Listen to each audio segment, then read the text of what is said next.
Halo teman-teman, kenalin nama aku Tegar. Ya, di sini saya mau coba bikin basis data menggunakan MySQL, di mana ini merupakan tugas dari kampus ya. Kita disuruh bikin basis data menggunakan workbench MySQL. Jadi sebelumnya bakal aku jelasin MySQL itu apa. Jadi MySQL adalah sebuah sistem perangkat lunak manajemen atau basis data SQL atau database management system di DBMS yang multi alur dan multi pengguna. Nah, MySQL sendiri itu sebuah implementasi dari sistem manajemen basis data relasional atau RDBMS yang didistribusikan secara gratis di bawah lisensi General Public License.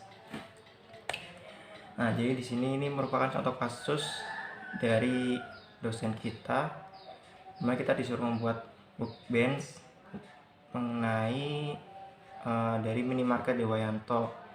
Sebenarnya untuk membuat ini kita memerlukan dua aplikasi. Aplikasi tersebut yaitu yang pertama ada ini XAMPP, sama yang keduanya MySQL Workbench. Ya, langsung aja kita mulai tutorialnya. Yang pertama yaitu kita buka XAMPP dan start untuk Apache sama MySQL. Setelah ini sudah, kita pastikan kalau misalnya ini udah bisa ya. Ini allow access. Terus kita langsung buka aja ke OB-nya. Kita tambahkan model. Ya, ini adalah tampilan dari MySQL Workbench. Di sini tuh kita itu membuat minimarket Dewayanto yang menjadi berbagai macam kebutuhan hidup sehari-hari untuk mempermudah pengelolaan datanya. Minimarket tersebut membuat sistem basis data. Minimarket tersebut mempunyai beberapa pegawai yang bertugas sebagai kasir setiap ya, langsung aja. Jadi di sini kita akan buat ganti namanya menjadi minimarket Dewayanto.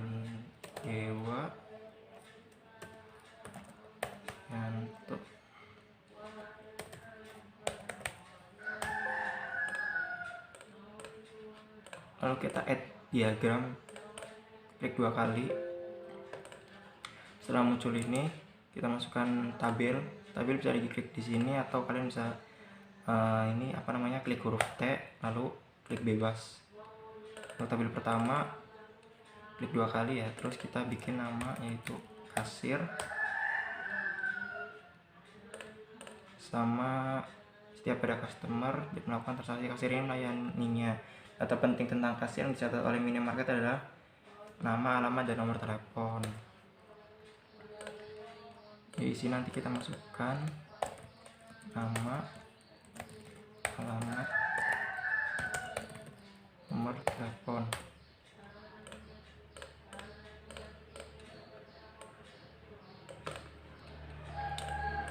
Selanjutnya, sedangkan data customer adalah nama dan alamat.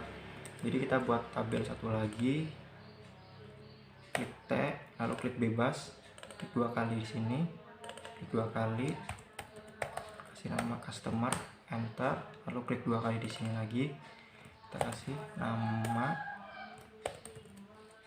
sama ini klik 2 kali bisa, atau kalian juga bisa pakai klik di sini 2 kali, klik 1 kali, lalu kita ganti namanya menggunakan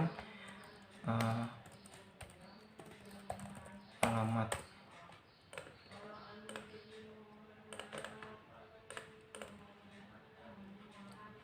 Jika ada tulisan minimarket tersebut mempunyai beberapa pegawai yang bertugas sebagai kasir. Setiap ada customer yang melakukan transaksi, kasir ini melayaninya. Jadi di sini ada sebuah transaksi dalam kegiatan dagangnya dari minimarket Dewayanto. Lanjut, yaitu setiap customer dapat melakukan transaksi lebih dari 1 kali, dan seorang kasir juga dapat melayani transaksi lebih dari 1 kali. Di sini kita buat tabel lagi, kita kasih nama,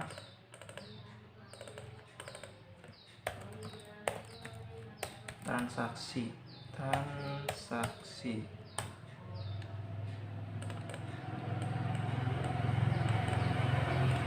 Sudah, kita lihat setiap customer dapat melakukan transaksi lebih dari 1 kali, dan seorang kasir juga dapat melayani transaksi lebih dari 1 kali. Jadi di sini kita menggunakan one to many, di mana ketika ada satu transaksi, ketika ada beberapa transaksi bisa dilakukan oleh satu kasir. Kita klik di transaksinya, lalu kita klik di kasir, maka akan muncul garis seperti ini, dimana di sini ada satu, di sini ada beberapa atau many. Begitupun yang di customer, kita menggunakan one to many yang non identifying.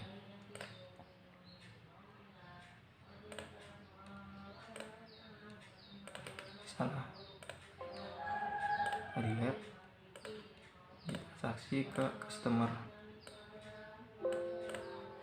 Sebenarnya di kasir ini kan, kasir biasanya kan ada kasir 1, 2, 3, jadi kan kasirnya udah jelas ya.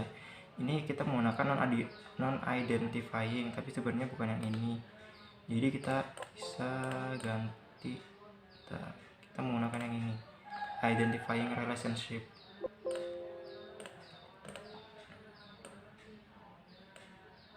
Ini customer, karena customer kan tidak selalu orang-orang itu, jadi datanya pasti bakal berubah-ubah. Sedangkan untuk kasir sendiri kan datanya sudah pasti, dimana ada kasir 1, 2, atau 3 dalam sebuah minimarket itu. Kita lanjut. Seorang customer memungkinkan memiliki satu kartu member untuk mendapatkan diskon dalam bertransaksi. Nah, di sini kita bisa tambahkan lagi untuk one to many identifying relationship. Kita bisa ganti namanya. Untuk customer yang ini kita ganti dengan customer dengan member. Untuk customer yang ini kita ganti customer tanpa member.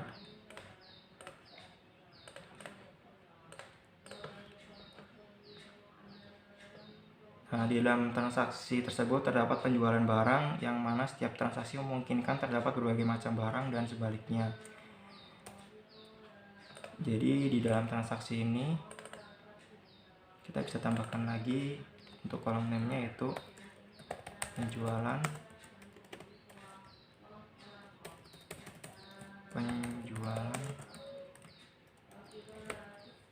barang. Kita ini bisa ganti dengan nt dan dikasih primary key.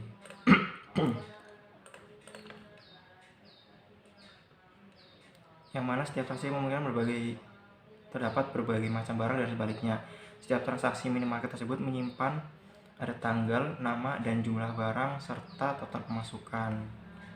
Nama, tanggal transaksi, nama, jumlah barang, dan pemasukan. Tanggal, nama, jumlah, pemasukan.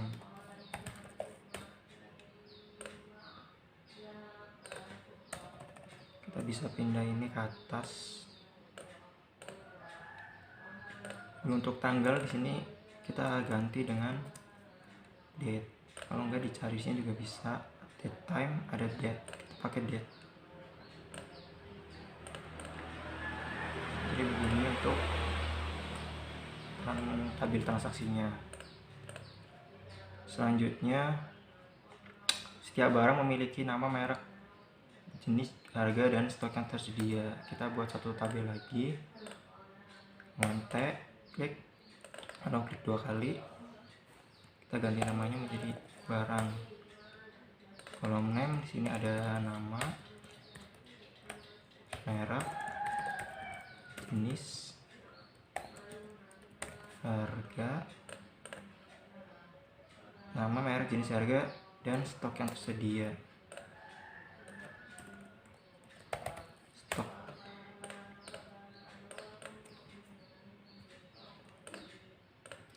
Nah, sebelumnya kan di sini ada tulisan di mana di dalam transaksi tersebut terdapat penjualan barang, yang mana setiap transaksi memungkinkan terdapat berbagai macam barang dan sebaliknya. Jadi dari beberapa transaksi bisa menghasilkan beberapa barang.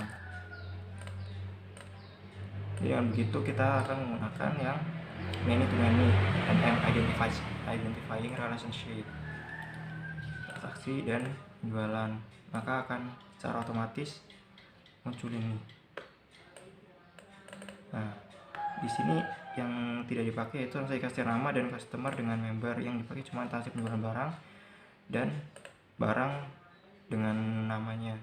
Jadi yang dua ini bisa kita hapus. Kita cuma pakai dua, transaksi penjualan barang dan barang nama.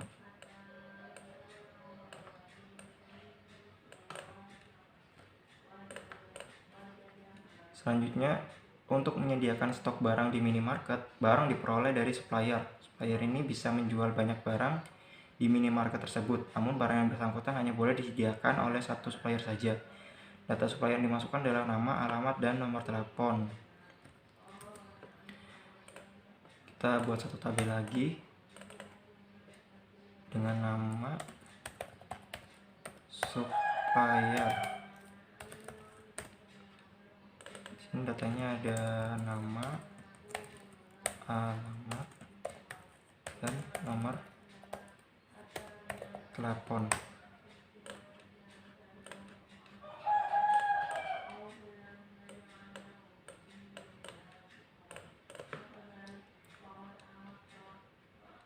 Supplier ini bisa menjual banyak barang di minimarket tersebut, namun barang yang bersangkutan hanya boleh disediakan oleh satu supplier saja. Jadi dengan begitu kita akan menggunakan one to many identifying relationship, dimana satu supplier ini bisa menyediakan beberapa barang kan, sedangkan barang tersebut hanya disediakan oleh satu supplier saja.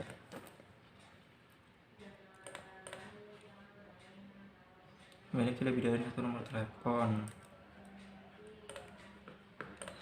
Ya begitu. Jadi di sini untuk namanya indeksnya kita beri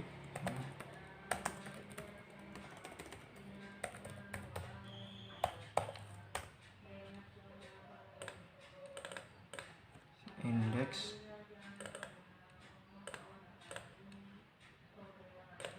kita beri nomor telepon.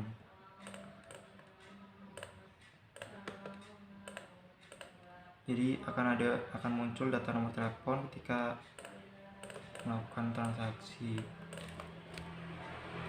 Jadi begini, ini sudah jadi basis datanya.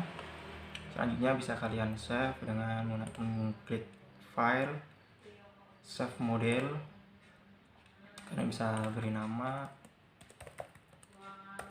minimarket Dewayanto, save. Ini udah masuk. Lalu selanjutnya kalian bisa buka database, lalu forward engineer. Ini udah masuk ya, localhost sama standar TCP. Kalau misalnya di sini kalian belum ada, kalian bisa klik option.